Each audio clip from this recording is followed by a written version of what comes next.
প্রিয় লিসেনার্স, আশা করছি আপনারা সবাই ভালো আছেন এবং সুস্থ আছেন। আমি সিফাত আলম আজ নতুন একটি ঘটনা নিয়ে হাজির হয়েছি। যিনি আমাকে আজকের এই ঘটনাটি পাঠিয়েছেন, যদি তিনি প্রমাণ হিসেবে আমাকে ভিডিও না পাঠাতেন তাহলে আমি নিশ্চিত এই ঘটনাটি আমি বিশ্বাস করতাম না। তিনি বলেছেন তার স্ত্রী ও তার মেয়ের মুখ থেকে ছোট ছোট পেরেক বের হয়। তার ভাষ্য মতে এই সব কিছু তখন থেকে শুরু হয়েছে যখন থেকে তাদের বাড়িতে তাবিজ বের হতে শুরু করেছে। এর বাইরে তাদের কাপড় ও ঘরের পর্দায় সিঁদুর দিয়ে ক্রসের চিহ্ন পাওয়া যায়। এই ঘটনার সাথে সম্পৃক্ত ভিডিও এবং ছবি আমার কাছে সংরক্ষিত আছে। আপনারা চাইলে আমি পরবর্তীতে আপলোড করে দেব। যিনি আমার সাথে এই ঘটনা শেয়ার করেছেন তিনি তার আসল নাম প্রকাশ না করার অনুরোধ করেছেন। আমি তার অনুরোধকে সম্মান জানিয়ে তার ছদ্মনাম সাকিব ব্যবহার করছি। এই সবকিছু সাকিবের পরিবারের সঙ্গে কিভাবে শুরু হলো, কেন হলো, তাদের উপর কে কালো জাদু করেছে, এই পরিবার কতজনের কাছে চিকিৎসার জন্য গিয়েছেন আর তাদের সঙ্গে কি কি অভিজ্ঞতা হয়েছে, এই সব কিছু আমি সাকিবের ভাষাতেই বলছি। ঘটনার ভেতর থাকা অনিচ্ছাকৃত ভুল ত্রুটির জন্য আমি সবার কাছে ক্ষমা প্রার্থনা করছি। বলছেন সাকিব। এই ঘটনাটি 1998 সালের আগে শুরু হয়েছিল। আমরা 4 ভাই এবং 2 বোন। আমি পরিবারের সবচেয়ে বড় ছেলে। লেখাপড়া শেষ করেছি কয়েক বছর হলো, আর তাই পরিবারকে সাপোর্ট দেওয়ার জন্য আমি একটি চাকরিতে জয়েন করি। আমার তখনের চাকরিটি মোটামুটি ভালো একটি চাকরি ছিল। আমাদের সংসার আমার এবং আব্বার বেতনের উপর নির্ভরশীল ছিল। তখন আমার ছোট ভাইয়ের পড়াশোনা চলছিল। তারপর হঠাৎ একদিন আব্বা দুনিয়ার মায়া কাটিয়ে আল্লাহর কাছে চলে গেলেন। এরপর আমি সব দায়িত্ব আমার ঘাড়ে নিয়ে নিলাম। আমার একার পক্ষে পরিবার চালাতে তেমন কোনো কষ্ট হয়নি, কারণ আমি আগেই বলেছি আমার চাকরিটা মোটামুটি ভালোই ছিল এবং বেতনও মাশাআল্লাহ ভালো। সবকিছু স্বাভাবিকভাবেই চলছিল। প্রথমবার যখন জানতে পারলাম আমাদের পরিবারের ওপরে কালো জাদু করা হয়েছে, সেটা ছিল আমার বিয়ের সময়। বিয়ের কিছুদিন আগে আমার মা হুট করেই অনেক অসুস্থ হয়ে পড়েন। আম্মাকে তখন হাসপাতালে ভর্তি করাতে হয়। এতটাই গুরুতর অসুস্থ হয়ে পড়েছিলেন তিনি, এমনকি আমার এঙ্গেজমেন্টের দিনেও আমার আম্মা হাসপাতালেই ছিলেন। কিছুদিন পর তিনি হাসপাতাল থেকে ডিসচার্জ হয়ে বাড়ি ফিরে আসলেন, আর তখন তার সাথে আজব কিছু ঘটনা ঘটতে শুরু করলো। একদিন আমার ভাই বলল আমার মাথায় নাকি সে অদ্ভুত ধরনের পোকা দেখেছে। আমি তার কথা শুনে যখন নিচে গিয়ে আম্মার মাথাটা দেখলাম, তখন বুঝলাম ভাই সত্যি কথাই বলেছে। আম্মার মাথায় সাদা সাদা রঙের কিছু অদ্ভুত পোকা ছিল। আমরা তাৎক্ষণিকভাবে ডাক্তার দেখাই। ডাক্তার বেশ কিছু ওষুধ দেন এবং মাথা ধোয়ার জন্য শ্যাম্পু দেন। মাথা ধোয়ার পর মাথায় আর কোনো পোকা দেখা যায়নি, কিন্তু একদিনও কাটলো না। ওই দিন রাতেই আবার আম্মার মাথায় সেই পোকা দেখতে পেলাম। এই পোকা কিভাবে এলো আল্লাহ জানেন। কয়েকবার মাথা ধোয়ার পরও বারবার আগের অবস্থাতেই ফিরে যাচ্ছে। এই সমস্যাকে আমরা স্বাভাবিকভাবে নিতে পারলাম না, তাই আমরা একজন হুজুরের সঙ্গে যোগাযোগ করলাম। আমরা যখন আম্মাকে নিয়ে তার কাছে গেলাম, তখন তিনি আমাদেরকে দেখেই চোখ বন্ধ করে কি যেন সব পড়তে শুরু করলেন। কিছুক্ষণ পর তিনি চোখ খুললেন আর বললেন, দেখুন, আমি আপনাদের কোনো ধোঁয়াশার মধ্যে রাখতে চাই না। আপনাদের মেনে নিতে কষ্ট হলেও আমাকে এই সত্যি কথাটা আপনাদের বলতেই হবে। আপনার মায়ের ওপর এবং আপনাদের পরিবারের ওপর তীব্র কালো জাদু করা হয়েছে। এর থেকে ওনাকে বের করা একেবারেই অসম্ভব, অসম্ভব, অসম্ভব। হুজুর 3 বার অসম্ভব শব্দটি উচ্চারণ করলেন। আমার মনে যেন তীক্ষ্ণ তীরের খোঁচা অনুভব করলাম। অনেক কাকুতি মিনতি করে আমরা তার কাছে চিকিৎসা জানতে চাইলাম। তিনি বললেন, এই ব্যাপারে বেশি কিছু করা সম্ভব হয়তো হবে না, কিন্তু চেষ্টা করতে কোনো দোষ নেই। তিনি আমাকে একটা কালো ছাগল কিনতে বললেন এবং তাকে জবাই করে তার মাংস গরিব দুঃখীদের দান করতে বললেন। ছাগল জবাইয়ের সময় আমাকে একটি আমল দেয়া হয়, যা ছাগল জবাইয়ের পূর্ব মুহূর্ত থেকে ছাগলের আত্মা তার দেহ থেকে বের হওয়া পর্যন্ত পড়তে বলা হয়। হুজুরের কথা মতোই সেদিন আমি সদকা হিসেবে একটি কালো ছাগল কিনলাম এবং হুজুর যে আমল পড়ার কথা বলেছিলেন সেটি পড়তে থাকলাম। যখন আমরা ছাগলটিকে জবাই করলাম, তখন তার থেকে রক্তের ছিটে বের হলো। কিন্তু অবাক করা ব্যাপার কি জানেন, যেখানে ছাগলের রক্ত জমা হচ্ছিল, সেই রক্তের মধ্যেও আমরা সেই একই পোকা দেখতে পাচ্ছিলাম যেগুলো আমার মায়ের মাথায় ছিল। যখন আমরা সেই ছাগলের চামড়া ছাড়াতে শুরু করলাম, তখন তার মাংসের ভেতরও সেই একই পোকা ছিল। ছাগলের মাংস দান করা সম্ভব ছিল না, আর তাই আমরা ছাগলটিকে মাটিতে দাফন করলাম। আমরা যখন এই কথা গিয়ে হুজুরকে বললাম, তখন তিনি বললেন, আপনি আরো একটি ছাগলের ব্যবস্থা করুন এবং তাকে জবাই করুন। ছাগল একদমে কিনবেন, কোনো দর কষাকষি চলবে না। তার কথা মতোই আমরা দ্বিতীয়বার ছাগল কিনে তাকে জবাই করলাম। তখনও একই রকম ঘটনা ঘটল। তার রক্তে এবং মাংসে সেই সাদা পোকাগুলো সেই দিনও ছিল। আমরা আবার হুজুরের সঙ্গে যোগাযোগ করলাম। তিনি বললেন, আপনি আরো একটি ছাগল জবাই করুন, এবারে ছাগলের মধ্যে থেকে কোনো প্রকারের কীট বের হবে না। হুজুরের কথা মতো আমরা তৃতীয়বার ছাগল জবাই করলাম এবং সত্যি যেমনটি তিনি বলেছিলেন তেমনটি হলো। সেই ছাগলটি জবাইয়ের পর একদম স্বাভাবিক ছিল। আমরা তার মাংস গরিবদের মধ্যে বিলিয়ে দিলাম। যেই কাজটি হুজুর আমাদের করতে বলেছিলেন আমরা সেটি সম্পূর্ণ করলাম, কিন্তু আমার মা ঠিক হলেন না। কিছু সময় অসুস্থ থাকার পর তিনি আল্লাহর কাছে প্রিয় হয়ে গেলেন। আমার মৃত্যুর পর আমি বাড়ির অভিভাবক হয়ে গিয়েছিলাম। পরিবারের অভিভাবক হওয়ার পর যেমনটি হয় তেমনটি হলো আমার সাথে। বাড়ির বড় হিসেবে আমাকেই সবাই সবকিছুর দায়িত্ব অর্পণ করে দেয়। আমার ছোট ভাইরা কোনো কাজ করতো না, আর আমি একা একা পুরো বাড়ির বোঝা নিতে পারছিলাম না। এই কারণে আমার উপর চাপ বাড়তে লাগলো, আমার উপর ঋণ বাড়তে লাগলো। আমি একসময় তাদের উপর চাপ দিলাম যেন তারা কিছু না কিছু কাজ করে আর বাড়ির খরচ চালাতে আমাকে সাহায্য করে, কিন্তু চাপ দেওয়ার ফল হলো বিপরীত।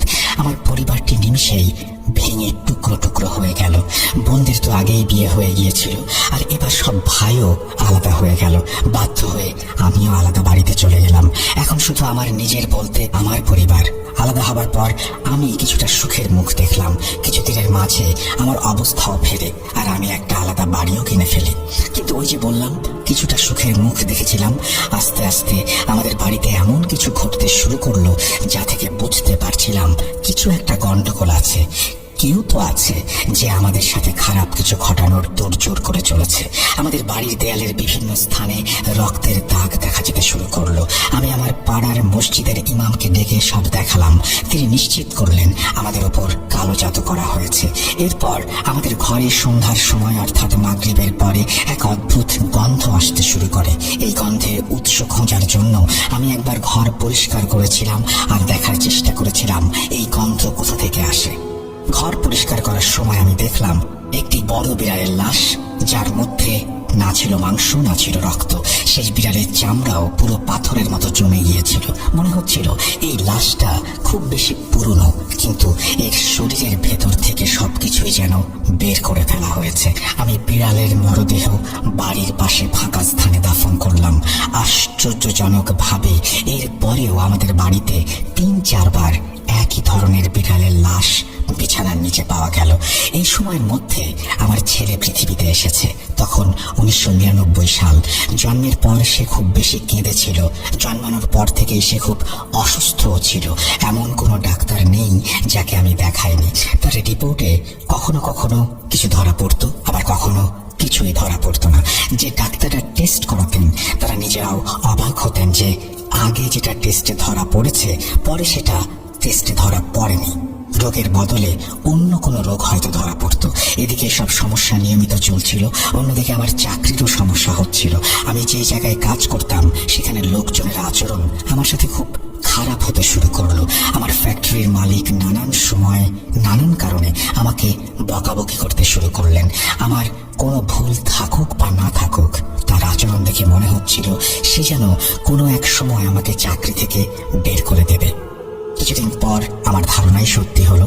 আমার বস কোনো ভুল বা কোনো কারণ ছাড়াই আমাকে চাকরি থেকে বের করে দিলেন। অন্যদিকে বাড়ির অবস্থাও একই রকম ছিল। আমার কাপড় আলমারিতে থাকা অবস্থায় নিজে থেকেই ছিঁড়ে যাচ্ছিল। স্বপ্নে বাসার পাশের ট্রেনে সাপ দেখতাম আমি। এই ধরনের ঘটনাগুলো খুব বেশি ঘটে চলেছিল। একদিন আমার স্ত্রীকে দেখে খুব চিন্তিত মনে হলো। আমি কি হয়েছে জিজ্ঞেস করলাম। উত্তরে সে বলল, আমাদের ছেলের চুল নাকি কেউ কেটে ফেলেছে। আমি তার কথা শুনে ঘরে গেলাম। দেখলাম আমার ছেলে ঘুমাচ্ছে, অর্থাৎ তার মাথার চুল পুরোপুরি পরিষ্কার হয়ে গেছে। মনে হচ্ছিল যেন কেউ তার চুলগুলো খুব মনোযোগ সহকারে কেটে নিয়ে গেছে। আমার ছেলেরও খুব খারাপ অবস্থা ছিল। সে কিছুই খাচ্ছিল না, পানি পর্যন্ত না। খুব জোর করে তার মুখে খাবার ঢোকাতাম। একদিন খুব দুশ্চিন্তায় বন্ধুদের সাথে বসেছিলাম। এমন অবস্থা দেখে আমার বন্ধুরা আমাকে জিজ্ঞেস করলো আমার কিছু হয়েছে কিনা। আমি তাদেরকে সবকিছু খুলে বললাম। আমার কথা শুনে সে আমাকে একটা দরবারের নাম বলল। তোর ছেলেকে দরবারে নিয়ে যা, শোনা গেছে সেখানে দোয়া করা হয় এবং যে দোয়া করা হয় সেটাই কবুল হয়। শেষে আমি আমার ছেলেকে নিয়ে ওই দরবারে গেলাম, আল্লাহর কাছে দোয়া করলাম। আর আশ্চর্যজনক ভাবে আমার ছেলে অল্প কিছুদিনের মধ্যেই আল্লাহর অসীম কুদরতে ভালো হতে শুরু করলো। সে এখন খাবার দাবার খাচ্ছে আর কান্না করা অনেক কমিয়ে দিয়েছে। কিন্তু আমার চাকরি না থাকায় উপার্জন হচ্ছিল না। বাধ্য হয়ে আমি একটা হলুদ ট্যাক্সি ভাড়া নিলাম আর চালাতে শুরু করলাম। ঠিকাদারকে টাকা দেওয়ার পর আমার কাছে খুব অল্প টাকা থাকতো, যা দিয়ে সংসার চালানো কঠিন হয়ে পড়ছিল। তবু আল্লাহর উপর ভরসা রেখেই জীবন কাটাচ্ছিলাম। কিছুদিন ঠিক চলার পর আবার প্রায় 3 সপ্তাহেই বিছানার নিচ থেকে 1 বা 2 বার কখনো বিড়ালের আবার কখনো পেঁচার লাশ বের হয়ে আসতো। তাদের মধ্যে না থাকতো মাংস, না থাকতো চোখ, শুধু থাকতো শুকনো ত্বক আর হাড্ডি। যদি আমি ট্যাক্সি চালাচ্ছিলাম, কিন্তু আমি এতে মোটেও সন্তুষ্ট ছিলাম না, কেননা আয় রোজগার তেমন একটা হচ্ছিল না। আমি চাইছিলাম কোনো একটা ভালো কোম্পানিতে আমার চাকরি হোক, কারণ পরিবারের অবস্থা দিন দিন খারাপ হয়ে যাচ্ছে। আমি যেখানে ভ্যাকেন্সি দেখতাম সেখানেই অ্যাপ্লাই করতাম। আমি কয়েকটি রেফারেন্সও নিয়েছিলাম, কিন্তু কিছুতেই কিছু হচ্ছিল না।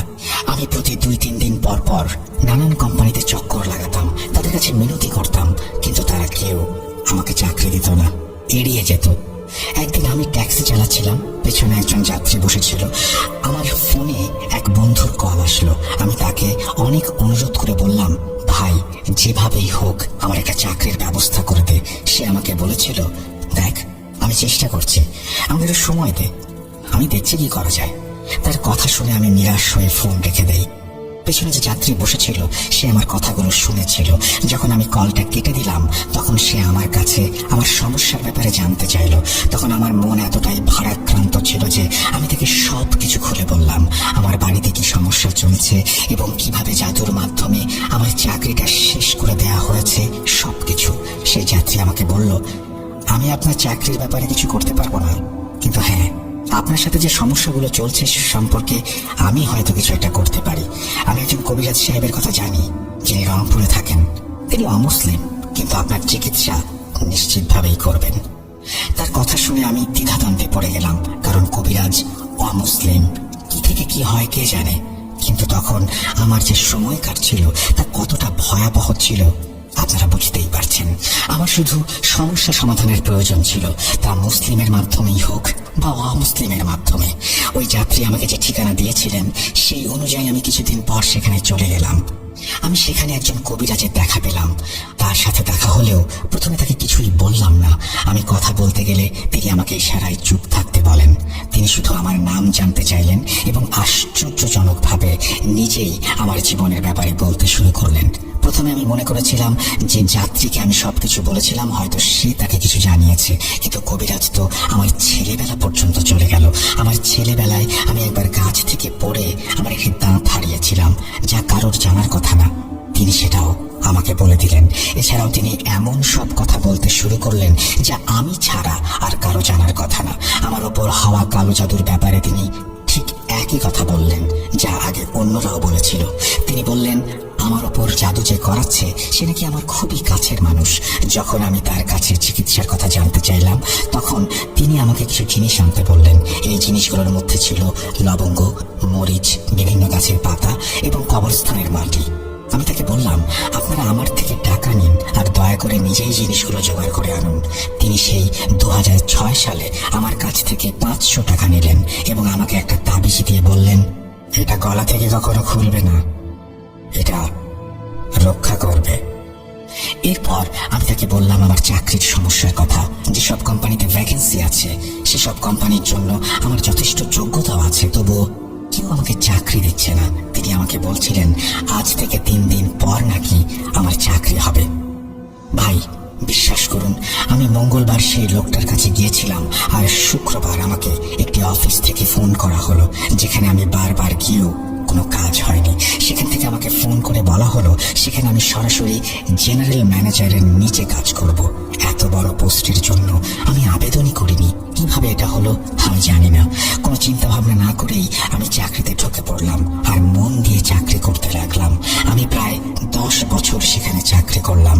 আল্লাহর কাছে শুকরিয়া, সেখানে কোনো সমস্যা হয়নি।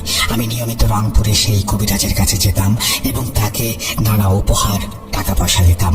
তারপর 2016 সালে জানতে পারলাম তিনি মৃত্যুবরণ করেছেন। তার মৃত্যুর পরপরই আমার পরিস্থিতি আবার খারাপ হতে শুরু করলো। প্রথমে আমার চাকরিটা গেল, তারপরে আমার স্ত্রীর অবস্থা খারাপ হতে শুরু করলো। দিন দিন সে দুর্বল হয়ে যাচ্ছিল। সব শেষে তার মুখ থেকে পেরেক বের হওয়া শুরু করলো। আমি আবার সেই বিপদের মধ্যে পড়ে গেলাম। এদিকে আমার চাকরি নেই, অন্যদিকে স্ত্রীর অসুস্থতা। দিন দিন তার শরীর শুকিয়ে যাচ্ছিল। আর এই বিষয়টা আমার জন্য খুবই অদ্ভুত ছিল যে তার মুখ থেকে ছোট ছোট পেরেক বের হচ্ছিল। আমার স্ত্রী বিছানায় পড়ে গেল। আমি তাকে অনেক ডাক্তার ও পীর ফকিরদের কাছে নিয়ে গিয়েছিলাম। শুরুর দিকে কিছুটা ভালো হলেও আবার তার অবস্থা পুনরায় খারাপ হয়ে যেত। এদিকে চাকরি না থাকায় সংসার চালাতে হিমশিম খাচ্ছিলাম। উপায়ান্তর না দেখে একটা জায়গায় ড্রাইভারের চাকরি নিলাম। চাকরিতে গাড়ির মালিক আমাকে গাড়ি ভাড়া দিল। লাভ হোক বা না হোক, আমাকে প্রতিদিন তাকে বেশ মোটা অঙ্কের টাকা দিতে হতো। দিন আনা দিন খাওয়ার মতো অবস্থা হয়ে যায় আমার। আমি আবারও ঋণগ্রস্ত হয়ে যাই, কিন্তু আল্লাহ তাআলা আমার সহায় হন। তিনি কোনো না কোনো উপায় বের করে দেন, যার ফলে আমি টেনে টুনে পরিবারটা চালাতে সক্ষম হই। 2020 সালের ঘটনা। তখন আমার এক মেয়ে আর এক ছেলে। মেয়ের জন্ম 2001 সালে। একদিন সকালে আমার মেয়ে রিকশায় করে কলেজে যাচ্ছিল। এই মেয়েটা সেই মেয়ে যার ভিডিও আমি আপনাকে পাঠিয়েছি। যখন সে কলেজে পৌঁছালো তখন ম্যানেজমেন্টের লোকেরা বলতে শুরু করলো, কি ব্যাপার, তুমি তো সকালে এসে ট্রান্সফার সার্টিফিকেটের জন্য আবেদন করে গেলে, এখন আবার কি চাই? আমার মেয়ে হতবাক হয়ে তাদের মুখের দিকে তাকিয়ে রইল, কারণ সে এই মাত্র কলেজে ঢুকেছে আর সে ট্রান্সফার সার্টিফিকেটের আবেদন কেনই বা করবে? সে বলে, স্যার, আমি তো এইমাত্র কলেজে এসেছি, কিসের ট্রান্সফার? আমি তো কিছুই জানি না। তার কথা শুনে কলেজের লোকেরা তার সামনে ট্রান্সফার সার্টিফিকেটের সেই লেটারটা মেলে ধরল, যেখানে তার সাইনও ছিল এবং লেখা ছিল সে এই কলেজে আর পড়তে ইচ্ছুক নয়। আমার মেয়ে এটা দেখে কাঁদতে শুরু করলো এবং সে যে এই কাজ করেনি তা তাদেরকে বোঝানোর অনেক চেষ্টা করলো। সে কান্না জর্জরিত হয়ে বলেছিল সে সকালে কলেজেই আসেনি, কিন্তু কলেজ কর্তৃপক্ষ মানল না, কারণ সাইনটা তো আমার মেয়েরই ছিল। শেষ পর্যন্ত কি হয়েছে জানেন? আমি যখন মেয়ের সাথে কলেজে গেলাম তখন তাদের কাছে গিয়ে সিসিটিভি ফুটেজ বের করলাম। সেখানে একটা মেয়ে ছিল যে কিনা দেখতে একদম আমার মেয়ের মতোই ছিল।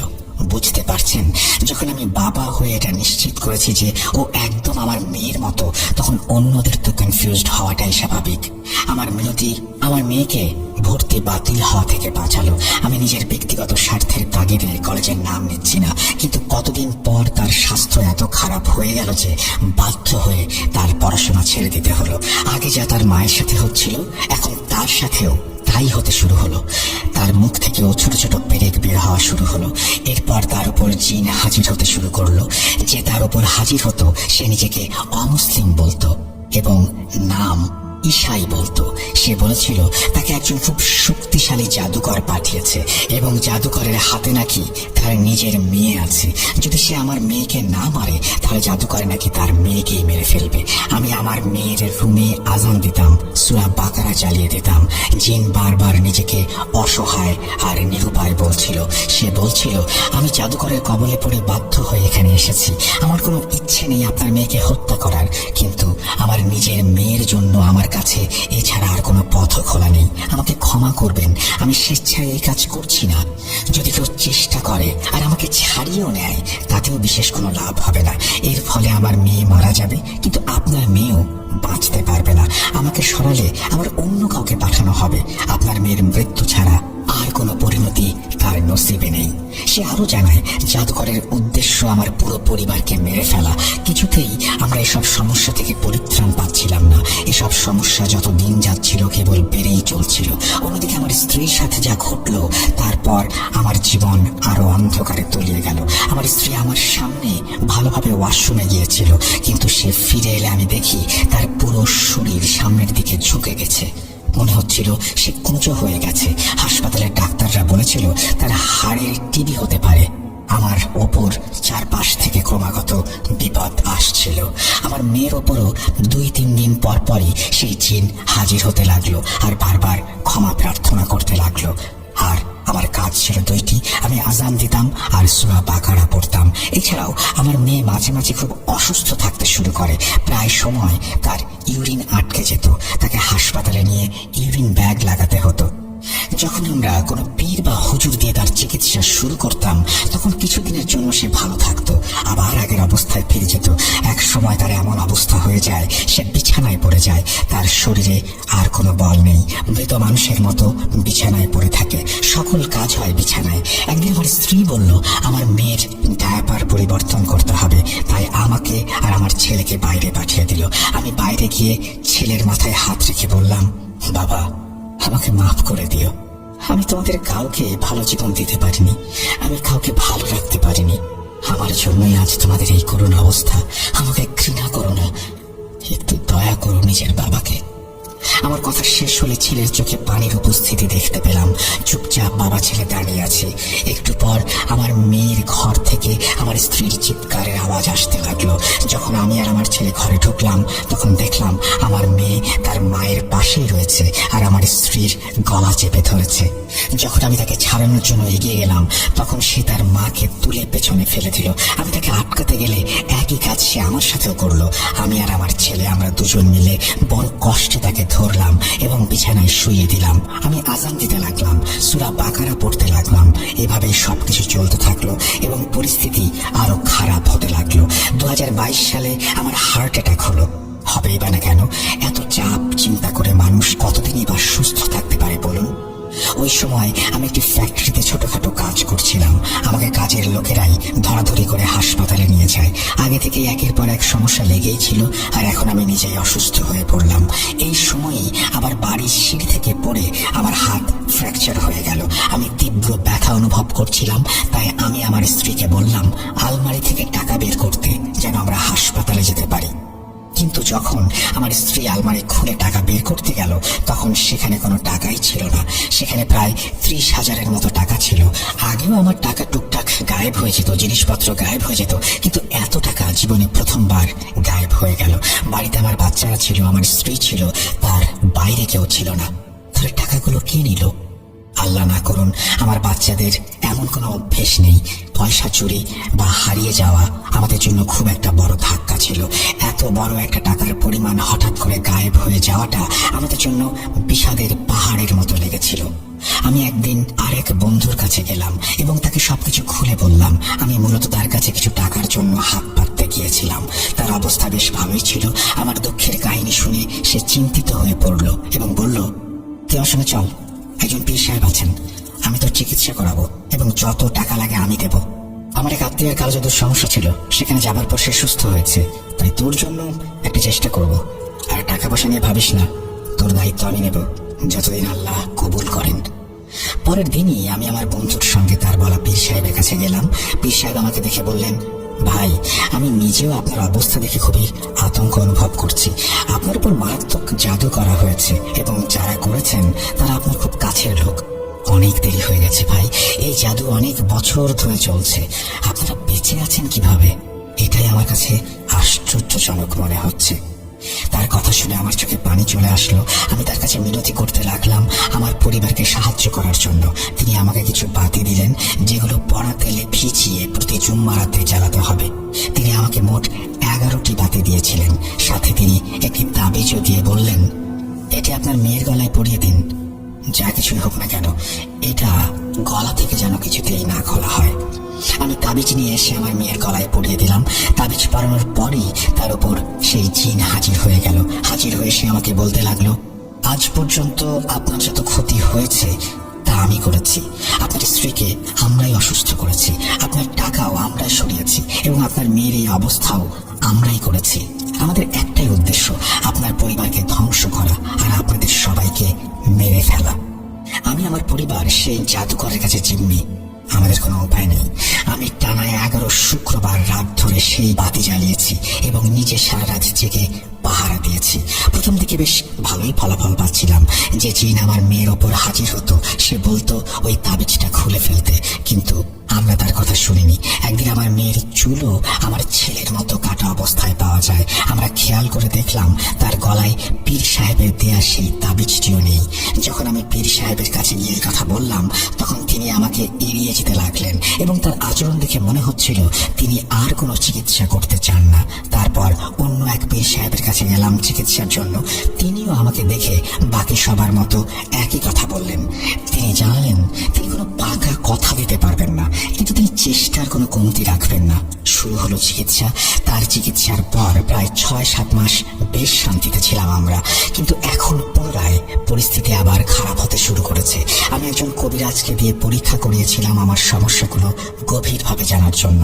সে বলেছে আপনার ঘরে বর্তমানে 115টি জিন রয়েছে, যারা জাদুর মাধ্যমে আপনাদের উপর ক্রমাগত লক্ষ্য রেখে যাচ্ছে, যেন আপনার পরিবারকে ধ্বংস করতে পারে। আমি এখন অসুস্থ, আমার কাজও ঠিক মতো চলছে না। কখনো যাই, কখনো ছুটি নিতে হয়, কেননা কখনো আমার বউ আবার কখনো আমার মেয়ে মারাত্মক অসুস্থ হয়ে পড়ে এবং তাদের মুখ দিয়ে পেরেক বের হয়। পূর্বের মতোই আবার ঘরে তাবিজ বের হতে শুরু করেছে, যেগুলো ছবি আপনাকে পাঠিয়েছি। আমার মেয়ের কাপড়ে সিঁদুরের ক্রসের চিহ্ন পাওয়া যাচ্ছে অনেকদিন হলো। তাবিজের ওপর নাম লেখা থাকে, পুতুল তৈরি করা হয় এবং সেগুলোর ওপরেও ক্রসের চিহ্ন দেয়া থাকে। এই সব কিছু সহ্য করতে করতে 25-26 বছর পার হয়ে গেছে। কখনো কখনো মনে হয় যেন আমার সামনের সব দরজা একে একে বন্ধ হয়ে গেছে। একের পর এক শুধু বিপদ আর বিপদ। আপনার কাছ থেকে আর আপনাদের মাধ্যমে যারা আমার এই ঘটনাটি শুনবেন, তাদের কাছে আমার শুধুমাত্র একটাই অনুরোধ আছে, দয়া করে প্রতিটি নামাজে আমার জন্য একবার হলেও দোয়া করবেন, কারণ আমার সঙ্গে সেসব প্রতিনিয়ত ঘটে চলেছে। আর জিন একটি চক্র আমাকে, আমার পরিবারকে যেভাবে দুমড়ে মুচড়ে ফেলেছে, তাতে আপনাদের কাছে দোয়া চাওয়া ছাড়া আর কোনো পথ খোলা নেই। আল্লাহ তাআলা আমাদের উপর দয়া করবেন এই আশাতেই আছি। আমি তো এই দুনিয়ার জীবন নিয়ে একেবারেই হতাশ। আর কোনো কবিরাজ বা পীর সাহেবের কাছে যেতে চাই না, কারণ আমি এখন নিঃস্ব, দিন আনি দিন খাই। আর তাদের কাছে গিয়েই বা কি হবে? তারা একদিক থেকে সামাল দিলে অন্যদিকে সেই জাদুকর আবার আমার পেছনে লাগবে। আমি আর সব চাই না। এখন যতদিন বাঁচি একটু শান্তিতে বাঁচতে চাই। আমার 2 সন্তানের জীবন শুরু হবার আগেই শেষ হয়ে যাচ্ছে। বাবা হয়ে আমি শুধু ফ্যাল ফ্যাল করে তাকিয়ে আছি। আর আফসোস এই একটি কারণেই, না হলে ভাবি আল্লাহ পরীক্ষা নিচ্ছেন, হয়তো পরকালে এর প্রতিদান পাবো। দয়া করে আমার জন্য, আমার পরিবারের জন্য দোয়া করবেন। আমাকে একজন ভিক্ষুক ভাবতে পারেন না, আমি টাকা ভিক্ষা করি না, দোয়া ভিক্ষা করি। আসসালামু আলাইকুম। শেষ হলো সাকিব ভাইয়ের ঘটনা। আমি ঘটনার শেষে ভিডিও এবং ছবি আপলোড করে দেব। আপনাদের কাছে আমারও অনুরোধ, সাকিব ভাইয়ের জন্য দোয়া করবেন, কারণ এখন দোয়া ছাড়া আর কিছুই তার কাজে আসবে না। আল্লাহ যেন ওনার বাকি জীবন সহজ করে দেন, আমিন। আজ বিদায় নিচ্ছি, দেখা হবে খুব শীঘ্রই নতুন কোনো এপিসোডে। আপনাদের জন্য অনেক লম্বা একটি স্পেশাল ঘটনা অপেক্ষা করছে, যা আমি 2 পর্বে ভাগ করে শেয়ার করব এবং 2টি পর্ব আপনারা একসাথেই পাবেন। তাই কাউকে দ্বিতীয় পর্বের জন্য অপেক্ষা করতে হবে না। আমি আপনাদের কাছে আমার পরিবারের জন্য এবং নিজের জন্য দোয়া চাচ্ছি। এই বলে সিফাত আলম তার ঘটনা শেষ করেছেন। থ্যাংক ইউ ভেরি মাচ সিফাত আলম আপনার ঘটনার জন্য। আশা করছি এই ঘটনাটি আপনাদেরও ভালো লেগেছে। যদি ভালো লাগে অবশ্যই আমাদের জানাবেন। আমরা এখন যেটা করব সেটা হচ্ছে আরো পরবর্তী কিছু ঘটনায় যেতে চাই এবং সেই ঘটনাগুলো হয়তো আপনারা শুনেছেন বা শুনেননি বা বারবার শুনতে চাইবেন। চলুন সেই ঘটনাগুলোর দিকে যাওয়া যাক।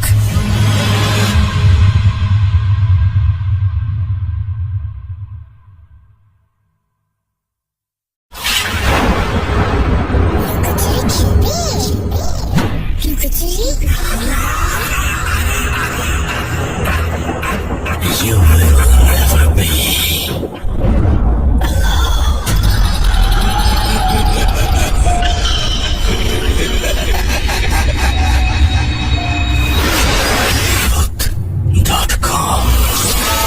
The fear returns with Russell. Welcome back. আপনাদের সবাইকে স্বাগত জানাচ্ছি। আমি রাসেল। আশা করছি আপনারা সবাই ভালো আছেন, ভালোর দলে আছেন। আমিও ভালো আছি, ভালোর দলে আছি। এবং আশা করছি আজকেও আমরা যে ঘটনাটি আপনাদের সামনে উপস্থাপন করব সেটি প্রথম থেকে শেষ পর্যন্ত আপনারা শুনবেন।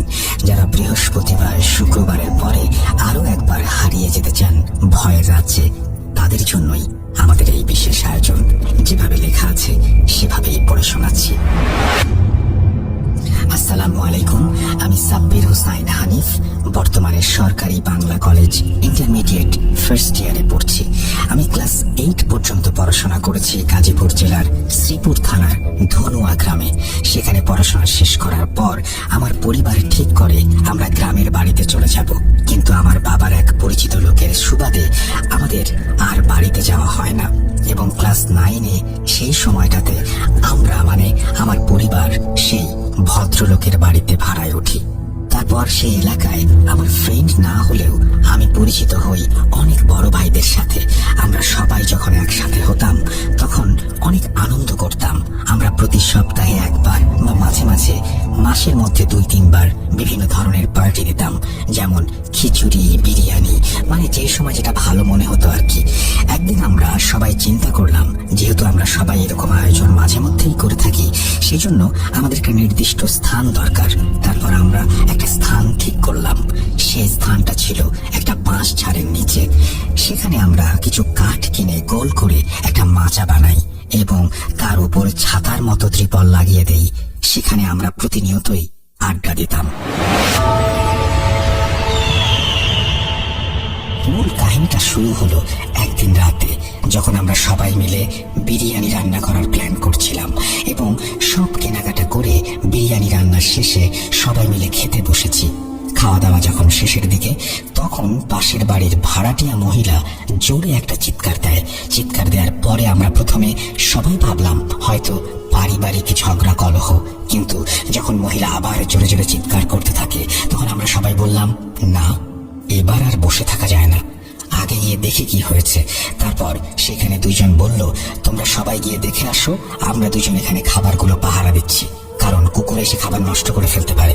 তারপর সেখানে আমরা গেলাম, গিয়ে দেখি ঘরের মধ্যে আলো জ্বালানো এবং আশেপাশের রুমের অনেকেই জড়ো হয়েছে।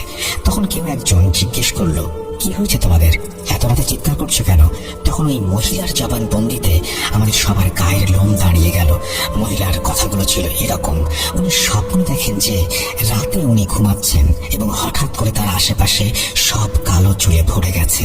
এই স্বপ্ন দেখার পর উনি যখন জেগে ওঠেন তখন তিনি দেখতে পান বাস্তবেই তার আশেপাশে সম্পূর্ণ ঘর জুড়ে কালো চুলে ছেয়ে গেছে, এমনকি তার হাত পাও চুল দিয়ে বাঁধা। এই কাহিনী শোনার পরে আমাদের আর ভালো লাগলো না। তখন আমরা আবার সেখানে চলে গেলাম এবং যা খাবার বাকি ছিল তা খেয়ে শেষ করলাম। মনে ভয় নিয়ে আমরা সবাই খাবার খাচ্ছিলাম। এরপর আমাদের বাসায় যাবার পালা, তো সবাই বাসায় চলে আসতে লাগলাম। আমার এক বড় ভাই নাদিম, আমরা একই বাসায় থাকি। আমরা 2 জন বাসায় আসার সময় অন্যদিকের একটা বাঁশ ঝাড় থেকে কটমট আওয়াজ শুনলাম। আমার আরেকজন বড় ভাইও সেটা শুনতে পেয়েছে। তখন সে বলল, সমস্যা নেই, বাসা যাও। তখন একটা বিড়াল আমাদের বাসার গেট পর্যন্ত পিছু নিয়েছে। মূলত এই বিড়াল আর বাঁশ ঝাড়ের ঘটনাটা আমরা তেমন সিরিয়াসলি নেইনি, কারণ এগুলো আমাদের সাথে ওইদিকে প্রায়ই হতো, কারণ আমরা অধিকাংশ সময় রাত 3টা বা 4টার সময় বের হতাম।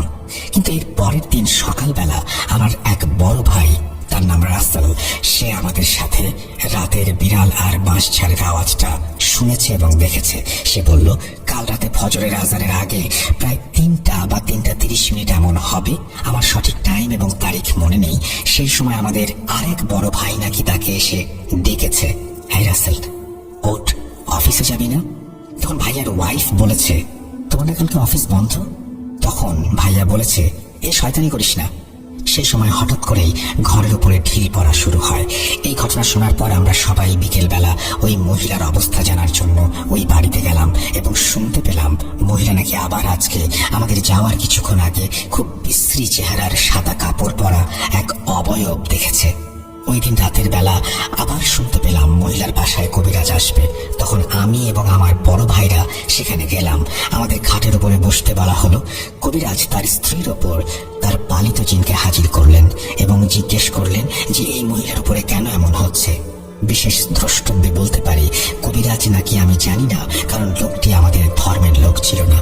তারপর কবিরাজের বউয়ের ওপর জিনটা বলল যে এ খুব বাজে জিন, মহিলার কোনো ভুলের কারণেই তার উপরে আসর করেছে। এই কথা বলার পর দেখতে পেলাম কবিরাজের বউ স্বাভাবিক অবস্থায় ফিরে এসেছে। ঠিক সেই মুহূর্তে আবার ওই মহিলা বলছে সেই জিনটা নাকি ঘরের দরজার সামনে দাঁড়িয়ে হাসছে এবং খুব ভয়ঙ্কর চেহারা নিয়েই হাসছে। পরবর্তীতে মহিলাটি আবার তাড়াহুড়ো করে বলল যে দরজা থেকে এখন তার দিকে এগোচ্ছে। এই বলে মহিলাটি চিৎকার শুরু করলো। তখন কবিরাজ বলল, রোগী এখানে আছে, ডাক্তারও আছে, তাহলে সমস্যা কিসের? এখন তারও ভালোভাবে ওষুধ দিতে পারবো। তখন কবিরাজ সেই জিনকে মহিলার শরীরে আসর করায় এবং জিজ্ঞাসা করতে থাকে। বহু সময় পর মহিলারূপী জিন বলে সে ওই মহিলার মৃত খালার কবরের পাশে থাকতো এবং সেখানে মহিলাটি জুতো পায়ে তাদের গায়ের উপরে পা দিয়েছে। সেই রাগে তার সাথে সে সব করেছে। কিন্তু কবিরাজ বলল, যেহেতু তোমার মেয়ের মতো, তাহলে ওকে কেন ভয় দেখাবে তুমি? তখন আর কোনো কথা বলে না। মহিলাটির শরীর ছেড়ে যেতে বললে অস্বীকার করে। তারপর কবিরাজ যখন তাকে বিরক্ত করতে লাগলো, তখন এক পর্যায়ে সে বলল যে মহিলাটির সন্তান না হওয়ার কারণ সেই ছিল মহিলাটির পেটে গর্ভে যখন সন্তান আসতো তখন ছোট থাকতেই সেই জিনটি সন্তানকে খেয়ে ফেলতো। মূলত এই পর্যন্ত আমরা সেই ঘরের ভেতর ছিলাম এবং এইটুকুই শুনেছি। আমরা আরো থাকতাম যদি না ওই ভাইয়া ঘর থেকে বেরিয়ে আসতে বলতো। একটা মহিলার কথায় তার সাথে তর্কে জড়িয়ে না যেত। এরপর শুনতে পারি মহিলাটির অবস্থা একটু উন্নতির দিকে, এখন সে আর কোনো প্রকার অবয়ব দেখছে না। এখানে আমি যেটা শুনেছি এবং যেই পর্যন্ত দেখেছি সেটাই লিখেছি। বানানের ভুলগুলো ক্ষমা সুন্দর দৃষ্টিতে দেখবেন। এই বলে তিনি তার ঘটনা শেষ করেছেন। আশা করছি ঘটনাটি ভালো লেগেছে। পৃথিবীতে কত অস্বাভাবিক ঘটনা ঘটে প্রতিদিন, প্রতিনিয়ত। আমরা তার সব খবর কি রাখি বা সবকিছু কি আমরা বুঝি? হয়তো বুঝি না। যাই হোক, এই ছিল ঘটনা। যদি ভালো লাগে অবশ্যই জানাবেন, যদি ভালো না লাগে তাও জানাবেন। আমরা চলে যাব আমাদের পরবর্তী ঘটনায়।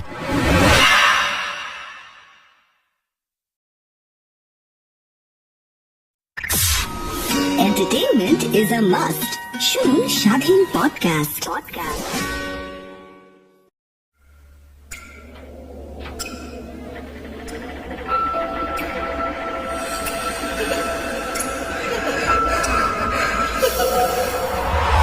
লুকোচুরি খেলে লুকোচুরি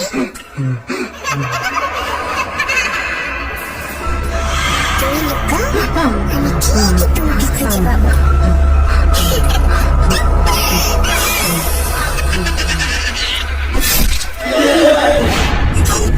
Voot.com with Russell. Welcome back. সবাইকে আবার একবার স্বাগত জানাচ্ছি বিরাসেল। আশা করছি আপনারা সবাই ভালো আছেন এবং ভালোর দলে আছেন। আমিও ভালো আছি এবং ভালোর দলে আছি। কোনো কথা না বাড়িয়ে আমরা চলে যাব আমাদের দ্বিতীয় ঘটনায়। আশা করছি এই ঘটনাটিও আপনাদের ভালো লাগবে। প্রিয় রাসেল ভাই, জানি আপনি ভালোর দলে। আমি ইয়ামিন। এই ঘটনাটি আপনি নিজের মুখে পড়ে শোনালে খুশি হব, কারণ স্টুডিওতে আসতে পারবো না। সুকান্ত মাইতির মতো করে ঘটনাটি বলার চেষ্টা করলাম।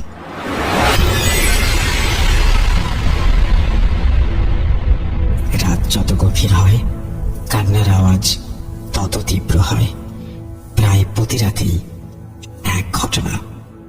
বিরক্ত হয়ে উঠেছি আমি। কোথা থেকে আওয়াজ হয় বুঝতে পারি না। কখনো মনে হয় খাটের নিচ থেকে, কখনো মনে হয় আলমারির পেছন থেকে, আবার কখনো মনে হয় দেয়ালের ভেতর থেকে। রাতে ঘুমালে কখনো এতটা কাছে মনে হয় যেন চোখ খুললেই কোনো এক বাচ্চা মেয়েকে কাঁদতে দেখব মুখের ওপর। অন্যদিকে আবার দুপুরবেলা মনে হয় কেউ খুব তীক্ষ্ণ দৃষ্টিতে আমার চলাফেরার ওপর নজর রাখছে। এসব নিয়ে আমি একটু চিন্তিত হলেও মোটেও ভীত নই। আর তাই বিষয়গুলো এখনো অবধি সোহানের কানে দেয়নি। সোহানের সাথে আমার বিয়ের 3 মাস চলছে। ওর কাজের সূত্রে আমরা চট্টগ্রাম থাকি। চট্টগ্রামে একটা বাসা নিয়েছে ও। বিয়ের 1 মাস পরেই আমি এখানে চলে আসি। এখানে আসার 10-15 দিন পর থেকেই এই সমস্যাগুলো শুরু হয়েছে। আমি মেয়ে হিসেবে খুব ভীত নই। প্যারানর্মাল এই ঘটনাগুলো আমার বিশ্বাসে কুলোয় না, তাই হয়তো এখনো অবধি ভয় পাইনি। কিন্তু তারপরও মাঝে মাঝে মনে হয় এই বাসায় আমি ছাড়া অন্য কেউ নেই। আজ সোহান ফোন দিয়ে জানালো রাতে ফিরতে সামান্য দেরি হবে। আমি একা। সোহান আবার এই বিষয়গুলোতে খুব সেন্সিটিভ, তাই ও দেরি হলেও জানিয়ে দেয় যাতে করে আমি আরো সতর্ক থাকতে পারি। রাত প্রায় 9টা বাজে। টিভি দেখছি। টিভির পাশ দিয়ে চলে গেছে একটা ছোট্ট বালকনি, আমার খুব পছন্দের। ওখানে বসলেও আমার রুমটা দেখা যায় খুব পরিষ্কার ভাবে। আমি টিভি অন রেখেই কফির মগটা হাতে বালকনিতে এসে দাঁড়ালাম। খুব সুন্দর বাতাস, ঘরের এসিতেও সেই শান্তি নেই। একটু আরাম করে দোলনায় বসলাম। মনোরম একটা পরিবেশ। হঠাৎ করে আচমকা টিভি চ্যানেলটা বদলে গেল, ভলিউম বেড়ে গেল, গান হচ্ছিল। আমি বসা থেকে উঠে দাঁড়ালাম, ভালোভাবে ঘরটাকে লক্ষ্য করলাম। কেউ নেই তো। রিমোট সোফার উপরেই। চ্যানেল বদলালো কি করে বুঝলাম না। আমি ধীরে ধীরে ঘরে আসলাম, কফির মগটা টেবিলে রেখে গেস্ট রুমের দিকে এগোতে লাগলাম। মনে হচ্ছে ওখানে কেউ আছে। হাতে একটা লাঠি নিলাম। চোর হলে মার লাগাবো। আমাদের গেস্ট রুম পর্দা দেয়া। গেস্ট রুমের সামনে দাঁড়াতেই পর্দার পেছনে একটা স্পষ্ট অবয়ব দেখতে পেলাম। শক্ত হাতে লাঠিটা চেপে ধরতেই মনে হলো এত লম্বা মানুষ হয় নাকি। অফ হোয়াইট পর্দায় কালো অবয়বটা স্পষ্ট, কিন্তু কোথায় শেষ? শেষ নেই কোনো। শরীরের গঠন মানুষের মতন নয়, শুধু লম্বা, কোনো গঠন নেই। আর দুলছে অবয়বটা, সাথে পর্দাটাও নড়ছে হালকা। আমি সাহস করেই এক টানে পর্দাটা সরিয়ে দেখি সোফার উপর একটা না, 2টা বিরাট ছায়া। আমি পর্দা টান দিতেই ছায়াটা যেন ছিটকে ওদিকে চলে গেল। গেস্ট রুমের লাইট অফ থাকায় আমি শুধু ছায়া দুটোই দেখছিলাম। হঠাৎ দরজার কলিং বেল বেজে উঠল। আমি ছুটে গিয়ে দরজা খুলে দেখি সোহান। ওকে দেখে শান্তি ফিরে পেলাম। খেতে বসেছি। ভাবলাম আজকের ঘটনাগুলো সব জানিয়ে দেব ওকে, কারণ আমি সত্যি ভয় পেয়েছি। কিন্তু ওকে দেখে মনে হলো ওর শরীরটা ভালো না, ক্লান্ত। তাই কিছু না বলেই আমি শুতে এলাম। কতক্ষণ ঘুমিয়েছি মনে নেই। কলিং বেলের তীব্র আওয়াজে ঘুম ভেঙে গেল আমার। বিরক্ত হলাম ভীষণ। এই সময় আবার কে? পাশে তাকিয়ে দেখি সোহান নিশ্চিন্তে ঘুমিয়ে। খুব ধকল গেছে মনে হয় আজ। বেলটা বেজেই যাচ্ছে। হাতে একটা লাঠি নিয়ে বের হলাম। আমার আবার খুব জোরের ভয়। দরজা খুলে দিয়ে আমি হতভম্ব। সোহান বৃষ্টিতে ভিজে কাক ভেজা হয়ে আমার সামনে দাঁড়িয়ে। আমি চোখ বড় বড় করে সোহানকে দেখছি। সোহান এগিয়ে এসে আমার গায়ে হাত রেখে বলল, রিন্তি। আরে ওকে, ভয় পাচ্ছ কেন?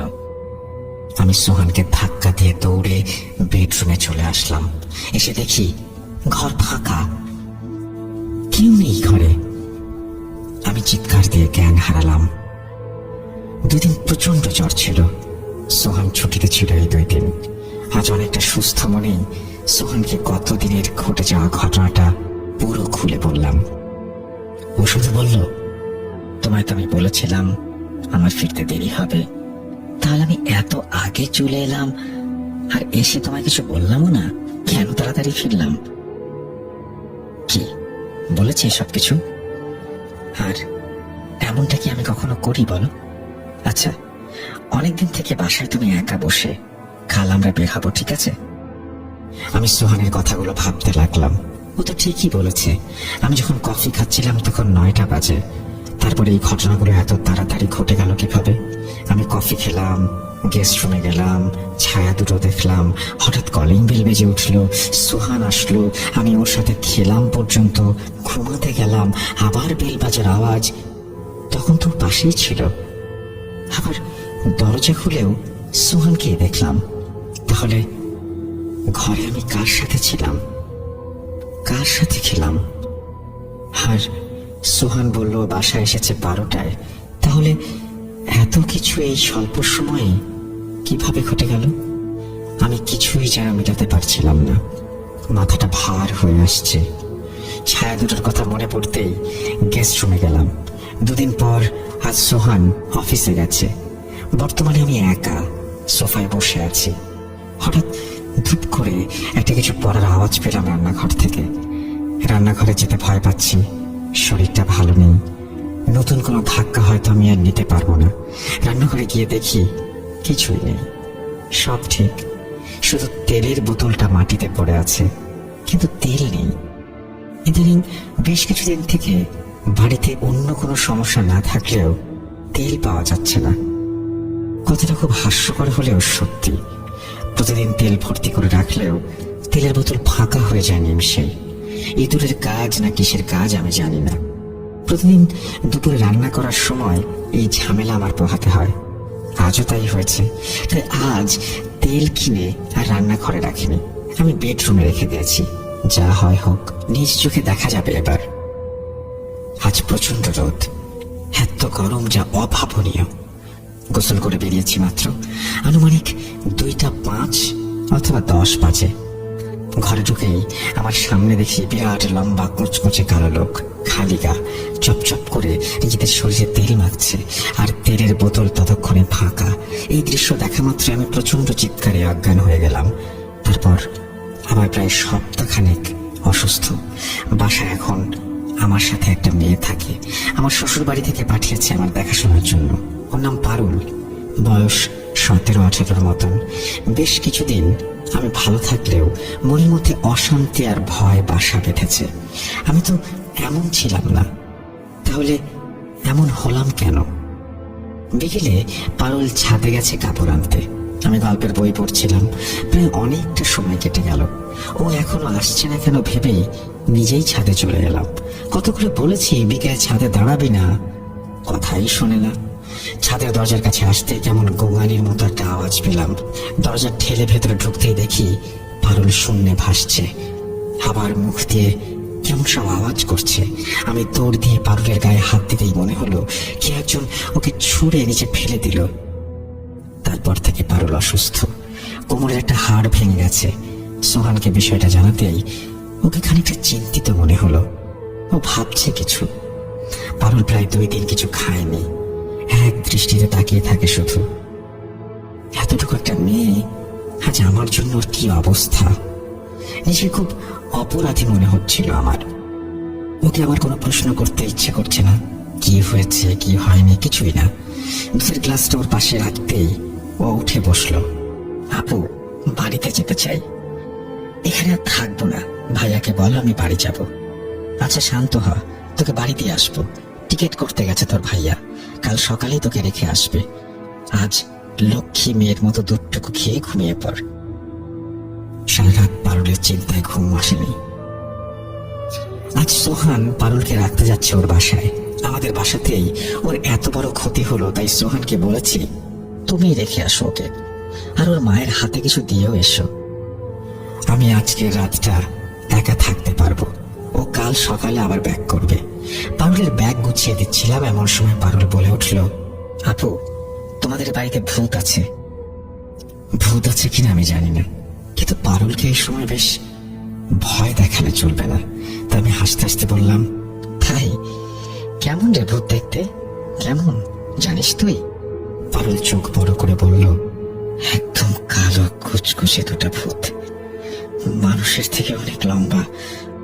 ওই যে সেদিন ওরাই তো আমাকে ছাদে ধরে রেখেছিল। বলতে বলতে সোহান চলে এলো।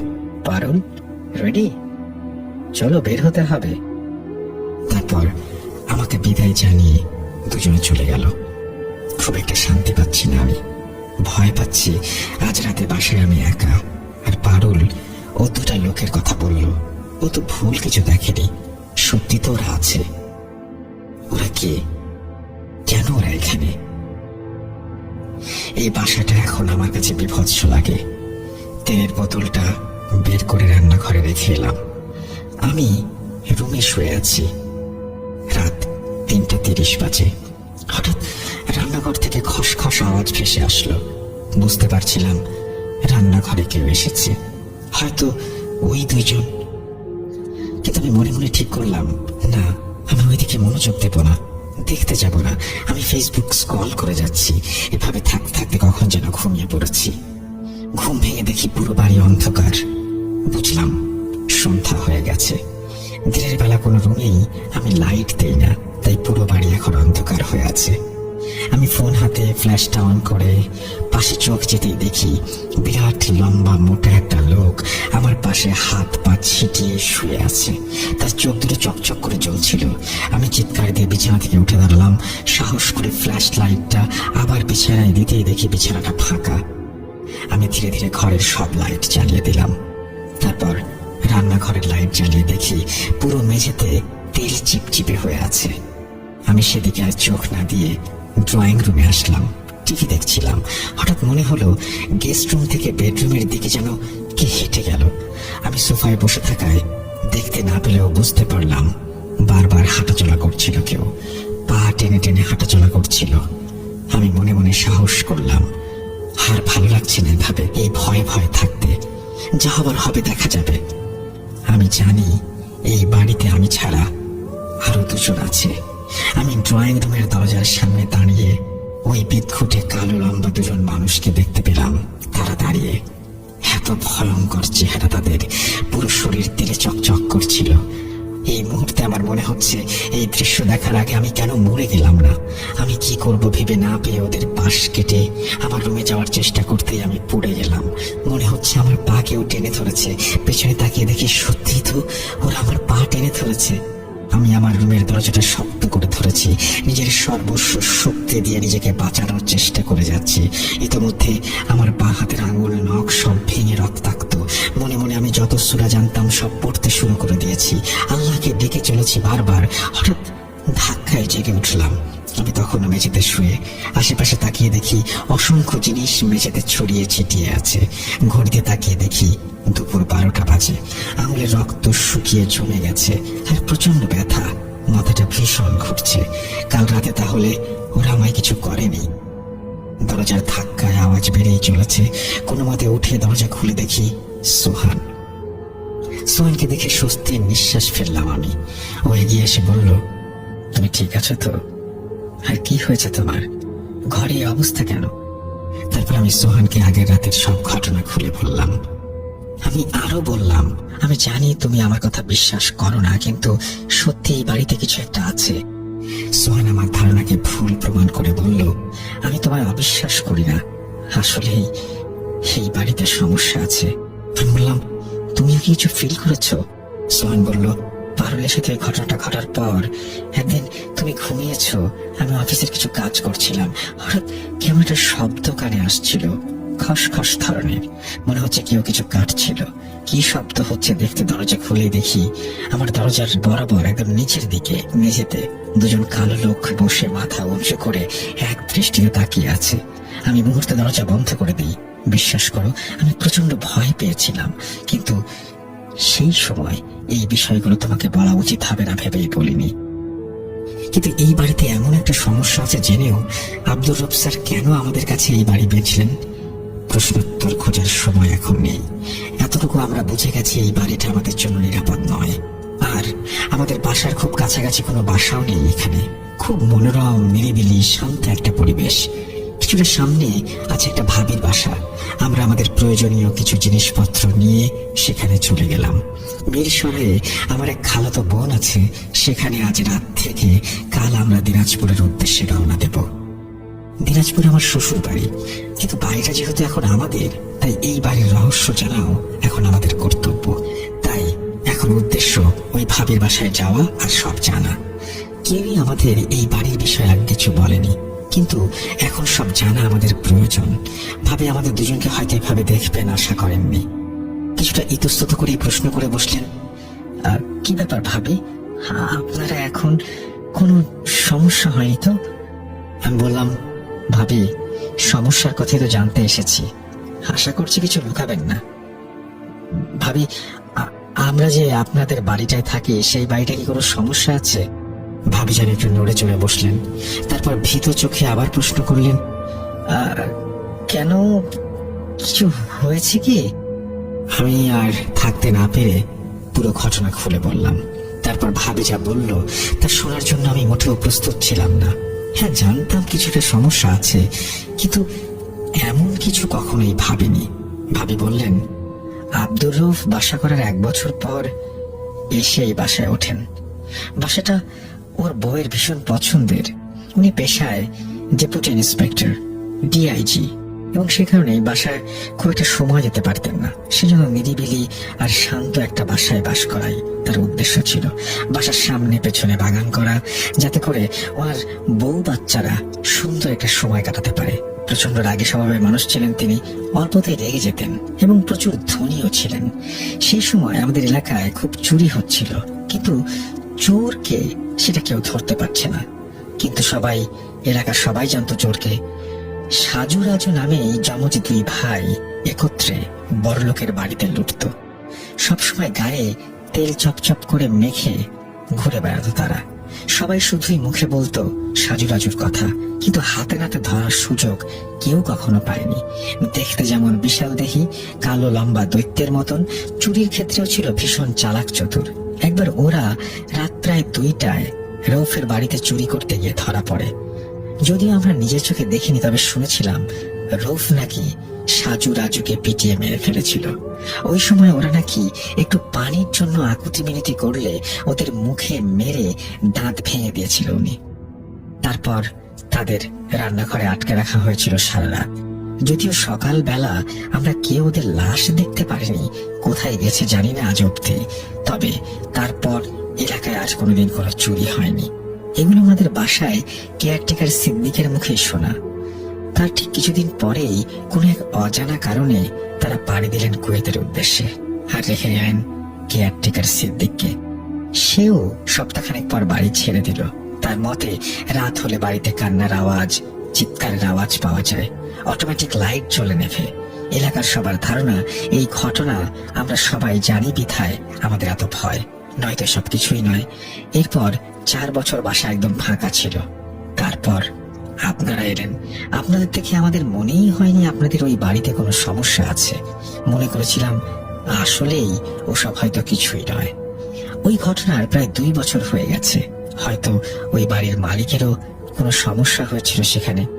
ওনারা আমাদের এই বিষয়ে কিছু বলেনি, আমরাও আর মাথা ঘামাইনি।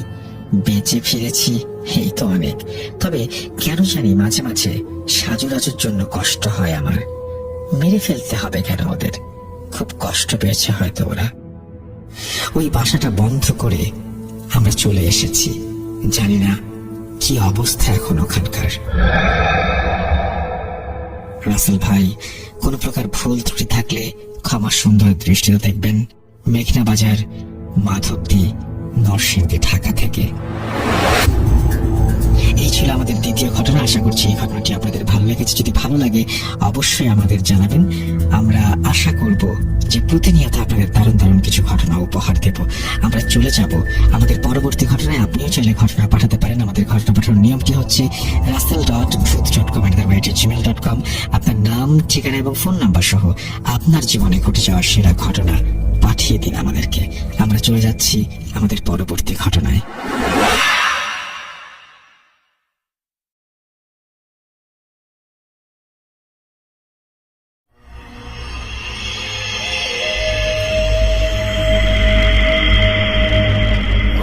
Booth.com with Russell. আরো একবার আপনাদের সবাইকে স্বাগত জানাচ্ছি আমি রাসেল। আশা করছি আপনারা সবাই ভালো আছেন, ভালোর দলে আছেন। সপ্তাহ ঘুরে আবারও ফিরে এলাম আপনাদের কাছে। ফিরে আসার যে কারণটি, সেই কারণটি হচ্ছে আপনারা যারা বৃহস্পতিবার, শুক্রবারের পরেও আরো একটি দিন ভয় রাজ্যে হারিয়ে যেতে চান, তাদের জন্যই এই বিশেষ আয়োজন। আমরা একেবারেই কথা বাড়াবো না, কথা না বাড়িয়ে সরাসরি চলে যাব আমাদের মূল ঘটনায়। আশা করছি ভালো লাগবে আপনাদের। চলুন শুরু করা যাক। আসসালামু আলাইকুম রাসেল ভাই, আশা করি সর্বদা ভালোর দলে আছেন। প্রথমে শব্দ চয়নের জন্য ক্ষমা প্রার্থী। আমার নাম সাবিহা। আমি এইবার এইচএসসি দিয়েছি। আমি পুরান ঢাকার লালবাগের একটি এলাকা, সেটার নাম তিনি প্রকাশ করতে চান না, সেই এলাকায় তিনি থাকেন এবং তিনি বলছেন যে আমার ঘটনাগুলো ছোট ছোট হবার কারণে ভাগ ভাগ করে লিখেছি। ঘটনা 1।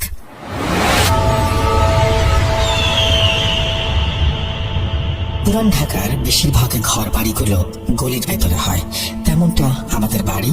রাস্তা দিয়ে সোজা বরাবর হলো মেইন গলি, তার বামে দ্বিতীয় গলি এবং ডানে তৃতীয় এবং চতুর্থ গলি।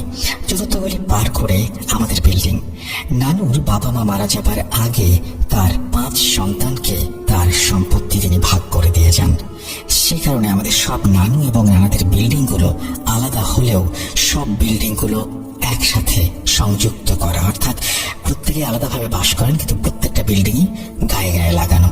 ছোটবেলায় শুনেছিলাম একজন পরহেজগার মানুষ আমার নানুর বড় বোনের বাসায় এসেছিলেন। যাওয়ার সময় তিনি বলে গিয়েছিলেন যে আপনাদের গলিতে কতগুলো খারাপ জিনিসের অস্তিত্ব আছে, আবার কিছু ভালো জিনিসও আছে, যার কারণে খারাপ জিনিসগুলো কোনো ক্ষতি করতে পারে না। এখন আসা যাক মূল ঘটনায়।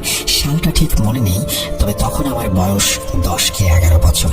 আমার এক মামাতো বোন ছিল, ওর নাম হলো লামিয়া, যার সাথে আমি প্রায়ই সকালে উঠে হাঁটাহাঁটি করতাম এবং খেলতাম। এমনই একদিন ভোরে 5টার সময় আমি উঠে পড়লাম, ভাবলাম আজকে লামিয়াদের ছাদে গিয়ে খেলবো। এখানে বলে রাখা ভালো যে আমাদের এবং লামিয়াদের বিল্ডিংগুলো ছিল 7 তলা করে। তো সেই দিন লামিয়া আমাকে ভোর 5টায় উঠাতে আসে। আমি ঘুম থেকে উঠে আসছি বলে ওকে চলে যেতে বলি। হাত মুখ ধুয়ে ঘর থেকে বের হয়ে যেই না ওদের বিল্ডিং এর সিঁড়িতে পা দিলাম, ওই মুহূর্তে শুনলাম কেউ একজন নুপুর পরে আমার সাথে পা বাড়ালো। সেই মুহূর্তে নুপুরের একটা ঝনঝনানির শব্দ আমার কানে এলো। উল্লেখ্য, নিচতলায় থাকাতে এক পা বাড়ালেই আমার নানুর বড় বোনের বিল্ডিং, মানে লামিয়ার নানুদের বিল্ডিং। তো আমার যেতে বেশিক্ষণ লাগেনি। নিজের মনের ধোঁকা ভেবে সিঁড়ি দিয়ে উঠতে লাগলাম। 1, 2, 3 তলা ওঠার পর যেই না 4 তলায় পা দিলাম, তখনই অনুভব করলাম সেই নুপুরের শব্দটি আমার 1-2 হাত দূর থেকে আসছে। এরপর 5 তলায় উঠতেই মনে হলো কেউ একজন আমার পেছনে আমার সাথেই। ঘুরে দেখলাম কেউ নেই। সিঁড়ি দিয়ে উঠতে লাগলাম। যেই না এক পা সিঁড়িতে দিয়েছি, অমনি আবার নুপুরের শব্দ কানে এলো। আর এক সিঁড়িতে পা দিয়েছি, সেইভাবে নুপুরের শব্দ কানে এলো। এইভাবে 4 নম্বর সিঁড়িতে পা যেই না দিয়েছি, আবারও নুপুরের শব্দ শুনতে পেলাম। শরীর ঠান্ডা হয়ে গেল, পা মনে হয় জমে গিয়েছে, সিঁড়ি দিয়ে উঠতে পারছি না। সেই ছোট বয়সে যা সূরা পারতাম মনে মনে সবগুলো পড়তে শুরু করলাম। দৌড় মেরে উপরে ওঠার চেষ্টা করলাম। যত দৌড়াচ্ছি সেই নুপুরের শব্দটিও আমার সাথেই দৌড়াচ্ছে। এরকম করে আমি এক পর্যায়ে ছাদে পড়ে গেলাম। ছাদে এসে দেখি লামিয়া দাঁড়ানো। ওকে দেখে কিছুটা ভয় দূর হলো আমার। ওর কাছে যেই না সব ঘটনা বলতে যাব, ওই সময় অনুভব করলাম আমার চারপাশে গোল বৃত্তাকার কিছু একটা ঘুরছে এবং নুপুরের শব্দ সেখান থেকে আসছে। দুজনে দুজনের হাত শক্ত করে ধরে রাখলাম এবং অনবরত সূরা পড়তে লাগলাম।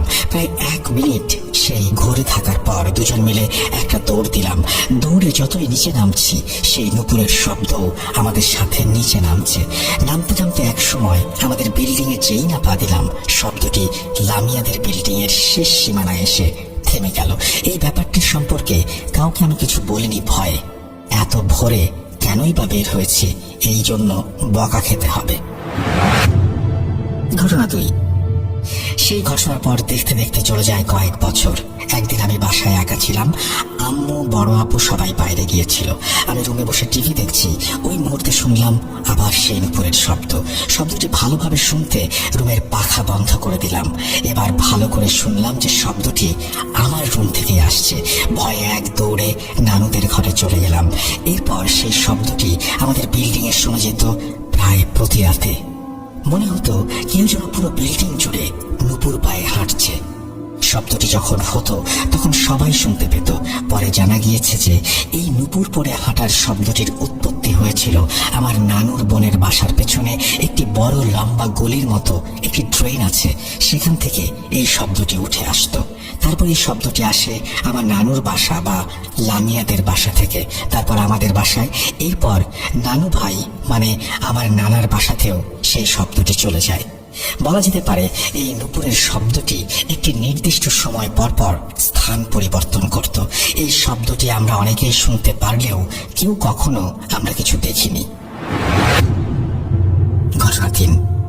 আমরা নিচ তলায় থাকার কারণে গভীর রাতে প্রায় 3টা সাড়ে 3টার মধ্যে শুনতে পেতাম যে কে যেন ধীর পায়ে জুতো পরে সিঁড়ি দিয়ে উঠছে। আর এই শব্দটি শুধু আমাদের সিঁড়িতে সীমাবদ্ধ ছিল। সেই জুতো পরে হাঁটার শব্দটা শুধু আসতো আমাদের গেটের বাইরের সিঁড়ির বারান্দা থেকে শুরু করে নিচ তলার সিঁড়ি পর্যন্ত। আর সব থেকে মজার ব্যাপার হচ্ছে এটি শুধু বারান্দা দিয়ে হাঁটতো, সিঁড়ি দিয়ে উঠতো, কিন্তু সিঁড়ি দিয়ে নামার শব্দ আমরা কখনো পেতাম না। ঘটনা 4। আমাদের বাসার মোট 4টা গলি। রাস্তা থেকে সোজা হাঁটলে বড় গলি, তারপরে 3টি গলি ভাগ হয়ে গিয়েছে। এখন ঘটনায় চলে যাই। ছোটবেলা থেকেই আমরা 5 বান্ধবী, আমি, লামিয়া, ফারিয়া, মুনমুন ও তুষি একসাথে আমাদের রাস্তার সাথে বড় গলিতে খেলতাম। এমনই এক রমজান মাসে আমার বান্ধবী ফারিয়া সেই শেষ করে যেই না দাঁড়ালো, দেখলো আমি লাল স্কার্ট পরে সেই বাম দিকের চিপা গলি দিয়ে পলকহীন ভাবে তাকিয়ে যাচ্ছি। কিন্তু পরদিন ফারিয়া আমাকে জিজ্ঞেস করার পর আমি বললাম যে কাল রাতে তো আমি বের হইনি। তখন মনের ভেতর এক অজানা ভয় কাজ করতে লাগলো। ফারিয়ার ভাষ্যমতে সে নাকি আমাকে অনেকবার ডেকেছে, আমি শুনিনি। জানি না এই ঘটনাটি কতটুকু সত্যি, কিন্তু আমি এরপর ওকে যতবারই জিজ্ঞেস করেছি সে সবসময় এটাই বলছে এটা নাকি সত্যি এবং সে দেখেছে। উল্লেখ্য, আমাকে যে গলিতে ফারিয়া যেতে দেখেছিল সেই গলিটা হলো সবচেয়ে খারাপ। সেই গলির ভেতরে অনেক পুরনো একটি ভাঙা বাড়ি আছে, যেখানে একটি টেবিল ও টেবিলের ওপর একটি গলায় ফাঁস দেওয়া দড়ি ঝুলন্ত অবস্থায় থাকতো। যখনই কেউ গলিতে যেত গলার দড়িটা একা একাই ঝুলতে থাকতো। তো এই ছিল ঘটনা। পছন্দ হলে পড়ে শোনাবেন, এই বলে তিনি তার ঘটনা শেষ করেছেন। থ্যাংক ইউ ভেরি মাচ আপনার ঘটনার জন্য। আশা করছি এই ঘটনাটি আপনাদেরও ভালো লেগেছে। ভালো লাগলে অবশ্যই আমাদের জানাবেন। আমরা আজকের মতো বিদায় নিচ্ছি, ফিরে আসবো আবারও আগামী সপ্তাহে। সেই পর্যন্ত সবাই ভালো থাকুন, সুস্থ থাকুন।